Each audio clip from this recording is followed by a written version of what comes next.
Welcome back to the Pursuit of Accuracy. I'm Josh, and I've been getting a ton of questions lately about my CZs and all the 457s I have.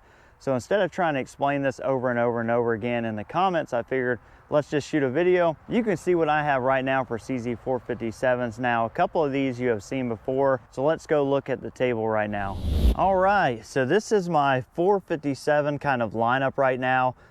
So we're gonna start from probably least expensive to most expensive. And like I said, there's one in here that you guys have seen before. You just haven't seen it in the current configuration that it's in now. So I will say this because I know it's gonna come up in the comment section, but this is probably well over $10,000 worth of Rimfire setups. Now that is including the optics. Starting at the least expensive and the one most recent to the channel, this is a Pro Varmint. This is the one we are using in the current build series. So this will change over time and get tested in different configurations, but it is a basic Pro Varmint 16-inch barrel. It does have the Athlon Aries ETR, and that is a 4.5 to 30. And this is a super nice scope, but this is probably the most basic one that I have. It does have a Timney trigger kit in it, and like pretty much every rifle I'm gonna have out here today will have the Area 419 scope base and bolt knob and things like that. So the next rifle is probably the most notorious rifle on my channel, and that is my 457 Manners, but it has a totally different look to it now. It has been Cerakoted. This is the Lilja barrel. It is just Cerakoted black now. I've gotten a ton of questions about this because I did post some pictures on this rifle and people were asking why I took the Lilja off, and I didn't. It's just Cerakoted black. It is still the same exact Lilja barrel. And also what I've done is I made myself a cheek riser, and I set this up. Now this is a cheek riser from a 457 at 1 variant. So, and I do have the Athlon Cronus on here, and it has a set of Athlon rings. This is their flagship model scope, and this rifle is a freaking hammer. It also has a Timney in it. All right, so this next 457, this is my daughter's 457. This isn't a KRG Bravo. That's soon to change. She doesn't know about this, but we have a XLR 4.0 on the way for her. Right now it's in the KRG. This is my original MTR Action, but it does have an Athlon Midas TAC 5 to 25 on it. This is a great little scope. My daughter really likes this setup, but I wanted to give her a little bit more adjustment. So as you can see here, we're kind of fixed on length of pull, and I'm hoping the XLR is going to be a little bit nicer and it's going to give us a little bit more adjustability for her. But overall, this is a really solid setup, and this gun shoots phenomenally well for being what it is. All right, that brings us to the last 457 on the table, and by far has the most money wrapped up in it. But for me, this is my new PRS gun. So this is gonna be just for PRS, where the old Manners rifle is gonna be for PRS and for a lot on the channel. This is pretty much just primarily a PRS gun.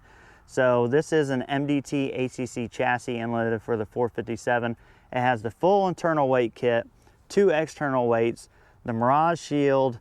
I have my Area 419 plate on this, although of course this switches between all of these because minus this one, they all have Arca Swiss. It also has the Timney flat shoe trigger in it. It has an F3R machine scope base. I really like these. These are very robust. Think spur type quality, but it's about half the price. Now it doesn't have all the doodads and compatibility a spur would have with all the aftermarket stuff. And I forgot to mention the barrel on this rifle is the Bartlein. This is the one that you would get spun up from Area 419 as a pre-fit, or if you bought a complete rifle from Area 419, you would get it with a Bartlein option. So this is their 22 long rifle elite barrel. It's been a really good barrel for me. I'm pretty excited to test it further. I don't have a lot of time on it yet, but we will get some rounds through this, and we are going to do some videos on this rifle in the very near future. Topping it off is another new for me. This is a Track Toric ELR, and this is a 4.5 to 30. This has shot glass. Hopefully you guys will be able to see that when I start shooting some videos with this, but this is an extremely nice scope. Now, it's not going to be everyone's flavor. This has locking turrets on both the elevation and the windage.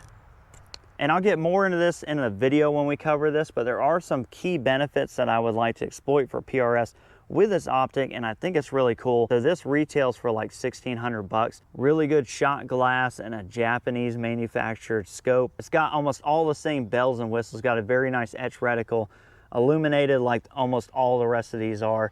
just a really solid setup.